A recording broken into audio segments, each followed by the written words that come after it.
Bismillahirrahmanirrahim. Assalamualaikum warahmatullahi wabarakatuh. Alhamdulillahirabbil alamin. Wassalatu wassalamu ala asrafil anbiya'i wal mursalin wa ala alihi wa sahbihi rasulillah ajma'in. Syukur kepada Allah Subhanahu wa taala, salat kepada nabina Muhammad sallallahu alaihi wasallam dengan ucapan Allahumma shalli ala sayyidina Muhammad wa ala ali sayyidina Muhammad. Sahabat dan kumpai dimanapun Anda berada, kembali bersama kami pada program Daun Kumpai Dakwah Tanpa Batas. Tentunya bersama saya Yose Maulana, yang alhamdulillah pada sore menjelang berbuka puasa ini kita sudah kedatangan seorang ustadz yang muda, yang millennials, yaitu Al-Ustadz Lalu Hafizun Rahman Esos.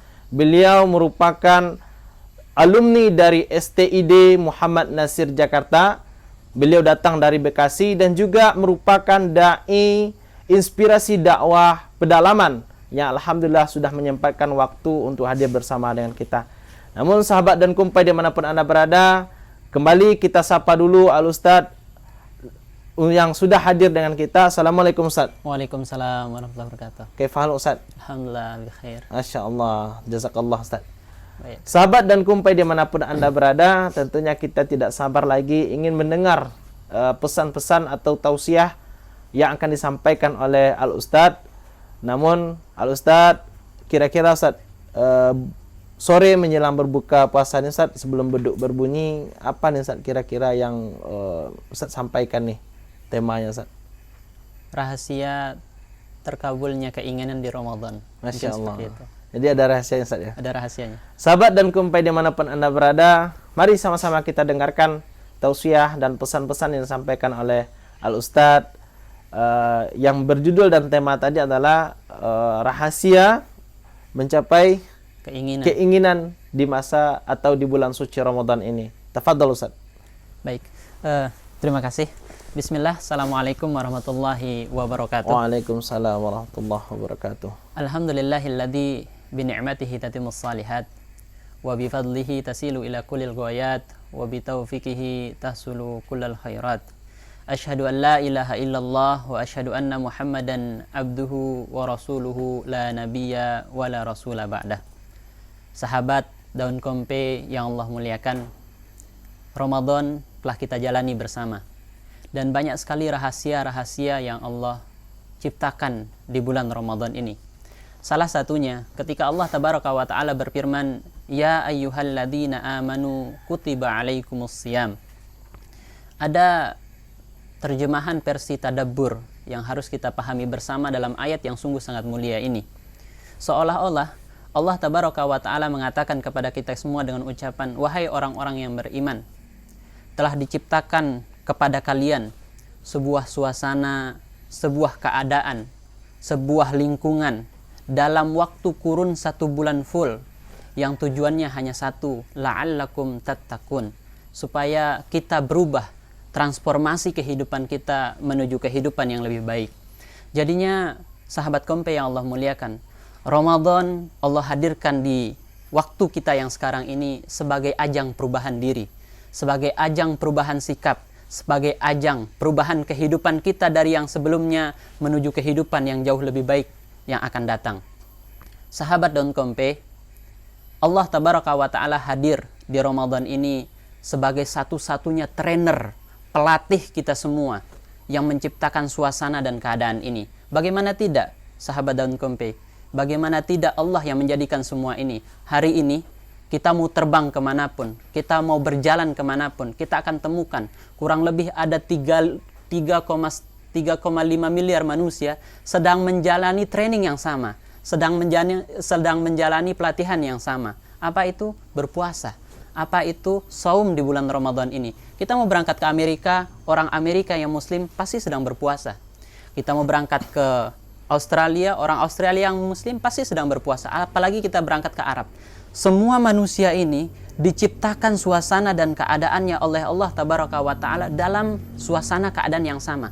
Dan kalau kita lihat, mustahil ada manusia yang mampu mentraining dalam waktu yang sudah ditentukan, dalam waktu yang sudah diputuskan, jumlahnya sampai di angka 3,5 miliar. Kalau manusia mustahil. Ini yang menciptakan bahwa Allah itu memang betul-betul adanya. Ini yang menciptakan bahwa keberadaan Allah itu memang pasti adanya. Dan Masya Allah Bapak Ibu ya Allah. Dan Masya Allah sahabat kompe yang Allah muliakan, dengan adanya Ramadan ini Allah Tabaraka wa Ta'ala langsung turun sebagai pelatih untuk merubah diri kita. Dan semua para malaikat dijadikan oleh Allah Tabaraka wa Ta'ala sebagai co-trainer, sebagai staf pelatihan untuk merubah diri kita menuju kehidupan yang lebih baik. Dan Masya Allah, hampir setiap kaum yang merasa dirinya memiliki iman dan merasa dirinya berislam kepada Allah Tabaraka wa Ta'ala, ketika mengawali Ramadannya memulai menuliskan target-target kehidupannya. Ada yang berkeinginan di Ramadan ini saya ingin mendoakan, saya ingin menikah. Ada yang berkeinginan di Ramadan ini saya ingin mendoakan kepada Allah Tabaraka wa Ta'ala supaya bisa terlunasi hutang saya. Ada yang berkeinginan di Ramadan ini saya ingin mendoakan kepada Allah Tabaraka wa Ta'ala supaya Allah angkat derajat ekonomi saya. Atau berbagai macam keinginan dan masalah yang sudah dituliskan oleh semua kita sebelum Ramadan tiba. Dan Masya Allah, mungkin itu hal yang sama juga yang kita lakukan di Ramadan tahun lalu. Kita semua menuliskan target-target yang kita ingin doakan di Ramadan. Semua masalah-masalah yang ingin kita doakan untuk diselesaikan oleh Allah di Ramadan. Tapi ada pertanyaan besar. Ramadan tahun lalu kita lakukan. Dan Ramadan yang sekarang sudah tiba. Tapi semua keinginan yang kita lakukan, semua keinginan yang kita sudah catat dan ingin doakan, semua masalah yang kita sudah catat dan ingin kita doakan, sampai saat ini tidak ada yang terwujud dari semua catatan-catatan keinginan dan catatan-catatan masalah yang ingin kita doakan kepada Allah Tabaraka wa Ta'ala. Ada pertanyaan besar Ustadz, kira-kira di mana letak kesalahannya? Padahal Ramadan ini adalah waktu yang sangat berkah, waktu yang dimana Allah Tabaraka wa Ta'ala menciptakan suasana dan keadaannya dengan begitu sangat luar biasa, waktu yang dirahmati oleh Allah. Tapi kenapa setiap keinginan dan doa padahal sudah 1 tahun lamanya tidak bisa terwujud dan tidak bisa direalisasikan dan tidak bisa dikabulkan oleh Allah Tabaraka wa Ta'ala? Pertanyaan besarnya, di mana letak kesalahannya? Di mana letak kesalahannya? Maka Masya Allah, sahabat daun kompe ya Allah muliakan, kita ambil ibrah dari sebuah kisah yang mulia ketika ada beberapa orang datang kepada seorang tabi'in, Imam Hasan Al-Basri.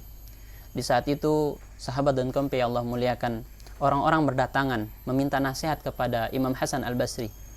Kemudian orang-orang ini mengatakan kepada Imam Hasan Al-Basri, orang yang pertama masuk ke ruangannya Imam Hasan, kemudian mengatakan kepada Imam Hasan Al-Basri, wahai Imam Hasan, saya adalah orang yang sudah lama merasakan sakit di perut saya. Sudah bertahun-tahun lamanya penyakit ini saya derita.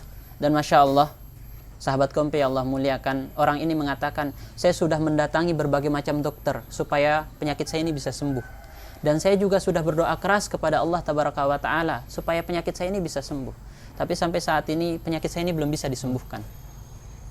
Kemudian orang ini bertanya kepada Imam Hasan Al-Basri, wahai Imam, apa saran Anda? Apa nasihat Anda? Kemudian Imam Hasan Al-Basri mengatakan, perbanyaklah istighfar. Perbanyaklah istighfar. Kemudian orang yang pertama pergi dan orang yang kedua kembali. Orang yang kedua ini mengatakan kepada Imam Hasan Al-Basri, wahai Imam, saya ada masalah dengan keluarga saya. Saya dan istri saya sudah lama menikah. Sudah bertahun-tahun kami menikah. Tapi sampai saat ini, wahai Imam Hasan, kami belum dikaruniai seorang anak pun.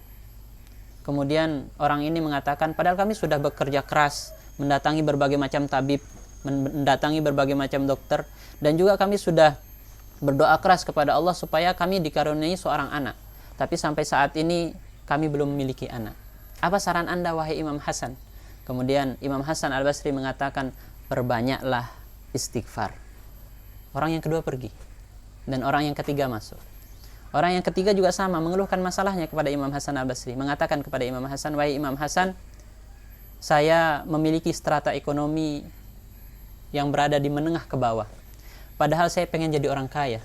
Saya sudah banting tulang bekerja keras supaya bisa jadi orang kaya, tapi sampai saat ini, wahai Imam Hasan, itu keadaan ekonomi saya tidak bisa menuju yang lebih baik dari yang sebelumnya. Pertanyaannya kepada Imam Hasan Al-Basri, apa nasihat Anda, wahai Imam Hasan? Orang ini mengatakan, Imam Hasan mengatakan, perbanyaklah istighfar. Masya Allah. semua orang ini pergi. Kemudian orang-orang yang di sekelilingnya Imam Hasan ini mengatakan kepada Imam Hasan, "Wahai Imam, kenapa setiap orang yang datang kepadamu tidak kau rekomendasikan atau tidak kau berikan solusi yang real? Kenapa orang yang sakit tidak kau berikan solusi? Ini dokter yang bagus, datang kepadanya, berobat kepadanya, insya Allah nanti kamu sembuh. Kenapa orang yang tadi butuh derajat ekonomi yang dinaikkan, tidak kau rekomendasikan ini orang kaya, datang kepadanya, minta bantuan modal kepadanya, insya Allah nanti kau jadi orang kaya. Kenapa bukan solusi real yang kau berikan?" Kemudian Imam Hasan mengatakan, "Semua yang saya sampaikan itu tidak muncul dari diri saya, tapi semua yang saya sampaikan itu adalah firman Allah Tabaraka wa Ta'ala. Ketika Allah Tabaraka wa Ta'ala berfirman dalam surat Nuh, "Faqultu astaghfiru rabbakum innahu kana ghaffara yursilis samaa'a 'alaikum midrara wa yumdidukum bi amwalin wa banin." Dan Masya Allah, orang yang senantiasa beristighfar, memohon ampun kepada Allah Tabaraka wa Ta'ala, itu akan diberikan oleh Allah Tabaraka wa Ta'ala dari atas langit rizki yang secara bertubi-tubi, dan akan dilipatkan hartanya, lipat gandakan hartanya, dan akan dilipat gandakan juga anak-anaknya. Dan Masya Allah, inilah yang membuat semua target dan keinginan tadi di awal tertulis tapi tidak ada yang terijabah. Jawabannya karena ada hijab, penghalang antara diri hamba tersebut dengan Allah Tabaraka wa Ta'ala. Dan hijab, penghalang antara dirinya dengan Allah Tabaraka wa Ta'ala itu adalah dosa-dosa dalam kehidupan yang dilaluinya. Maka ketika hijab ini hilang, ketika dosa-dosa ini dimohonkan ampun kepada Allah Tabaraka wa Ta'ala, maka akan tembus semua kerja kerasnya kepada Allah Tabaraka wa Ta'ala. Maka akan tembus semua doa-doanya kepada Allah Tabaraka wa Ta'ala. Rahasia Ramadan yang Masya Allah luar biasa ini juga terkandung di dalamnya. Kita harus memperbanyak bertaubat kepada Allah Tabaraka wa Ta'ala, supaya semua keinginan kita dan semua masalah kita bisa diselesaikan oleh Allah Tabaraka wa Ta'ala. Begitu Ustaz. Masya Allah, luar biasa Ustaz. Sahabat dan kumpai dimanapun Anda berada, tentunya kita sudah mendengar tausiah yang disampaikan oleh Ustaz. Namun Ustaz, ada pertanyaan juga Ustaz, dari yang Ustaz sampaikan tadi, bahwa kadang kita sudah membuat planning di Ramadan kemarin, sampai Ramadan ini belum juga dikabulkan Allah. Tapi kita sebagai manusia kadang merasa Allah nggak adil nih. Nah, orang yang nggak sholat aja, nggak puasa, Allah kabulin tuh doanya. Masa kita yang rajin sholat, rajin puasa nggak dikabulkan? Nah, ini bagaimana supaya kita tidak suuzon kepada Allah Ustaz? Nah, yang sebagai yang Ustaz sampaikan tadi, istighfar itu salah satunya. Tapi mohon penjelasannya untuk pertanyaan ini Ustaz. Masya Allah, ini pertanyaan luar biasa. Ada dua orang, yang satu orang senantiasa memohon kepada Allah, tapi semua keinginannya tidak terkabul. Dan satu orang kelihatannya jarang memohon, jarang sholat, tapi kayaknya semua Lancar, dia dapatkan lancar. Yakinlah, sahabat dan kompe yang Allah muliakan, Allah itu maha adil. Tidak mustahil Allah itu akan menzolimi seorang hamba. Mustahil seorang Allah akan menzolimi seorang hamba. Mungkin orang yang kedua itu diberikan istidraj oleh Allah Tabaraka wa Ta'ala dengan diberikan semua apapun yang diinginkannya. Tapi yakinlah, semua keinginan kita insya Allah akan tercapai ketika antara diri kita dengan Allah Tabaraka wa Ta'ala sudah tidak ada hijab. Sahabat kompe yang Allah muliakan, Rasulullah Shallallahu Alaihi Wasallam bersabda, "Man aktsara minal istighfar."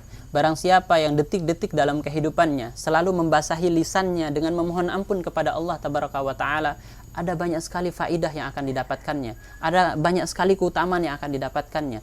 Yang pertama, kata Rasulullah Shallallahu Alaihi Wasallam, "Ja'alallahu min kulli hammin makhraja, min kulli hammin faraja." Dalam setiap kesedihannya Allah akan berikan jalan keluarnya. Dan Masya Allah Bapak Ibu, dan Masya Allah sahabat kompe Allah muliakan, siapa yang akan mampu menyulitkan seorang hamba yang berada di bawah naungan jalan keluarnya Allah Tabaraka wa Ta'ala? Siapa yang akan mampu menyulitkan seorang hamba yang dia di bawah naungan solusinya Allah Tabaraka wa Ta'ala?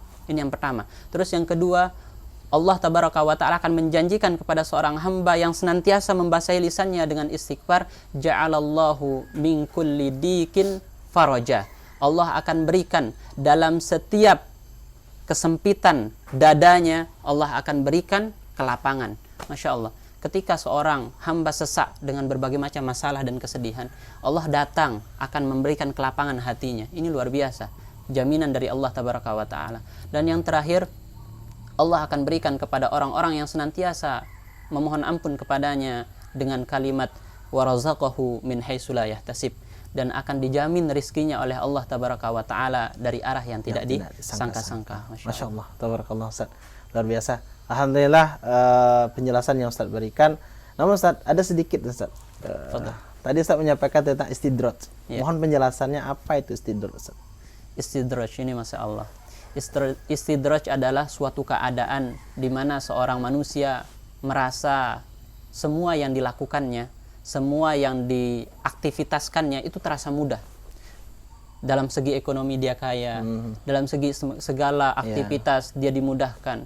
Padahal itu bagian daripada ujian besar. Karena keyakinan kita di dalam Islam, nikmat itu ujian, cobaan itu ujian. Dan istidraj ini adalah bagian daripada ujian nikmat. Ketika seorang hamba dimudahkan dalam segala aktivitas maksiat, dia dimudahkan segala aktivitas yang sifatnya dimurkai oleh Allah dia lakukan, maka ini bagian daripada istidraj. Maka ketika ini kita rasakan, segera kita fafiru ilallah, segera kita lari kepada Allah tabaraka wa taala, karena mungkin ini adalah bagian dari azab kepada kita dengan kita rasakan nikmat yang pada dasarnya itu adalah kemaksiatan kepada Allah tabaraka wa taala. Masya Allah. Syukran Ustaz, luar biasa atas penjelasan yang Ustaz berikan. Tentunya tentang istidraj tadi adalah ujian nikmat, tapi dalam tanda kutip azab yang ditunda. Betul, itu, Masya Allah, luar biasa. Sahabat dan kumpai dimanapun Anda berada, tentunya kita sudah sama-sama mendengar penjelasan dari Al-Ustadz tentang pesan-pesan kita dalam bulan suci Ramadan. Ternyata bahwa doa kita tidak dikabulkan oleh Allah bukan karena Allah tidak mau mengabulkan, tetapi karena kita masih memiliki hijab di antara doa kita dengan Allah. Yaitu maka Hasan Al-Basri tadi menyampaikan bahwa kita disuruh untuk perbanyak beristighfar, dan itu juga anjuran dari Rasulullah SAW.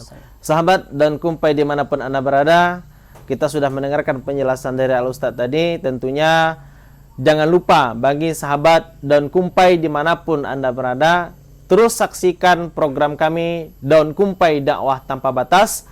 Jangan lupa like, subscribe, dan juga share seluruh video-video dakwah ini. Semoga kita menjadi bagian orang-orang yang menebarkan kebaikan dan berdakwah di jalan agama Allah. Sahabat dan kumpai dimanapun Anda berada yang melaksanakan ibadah puasa, kaum muslimin dan kaum muslimat, selamat menunaikan ibadah puasa dan selamat berbuka puasa. Dan kami pada kali ini mohon undur diri. Saya sebagai pembawa acara Yose Maulana bersama Al-Ustadz Lalu Hafizon Rahman Esos mohon undur diri. Pada akhirnya kami ucapkan wabillahi taufiq wal hidayah. Wassalamualaikum warahmatullahi wabarakatuh.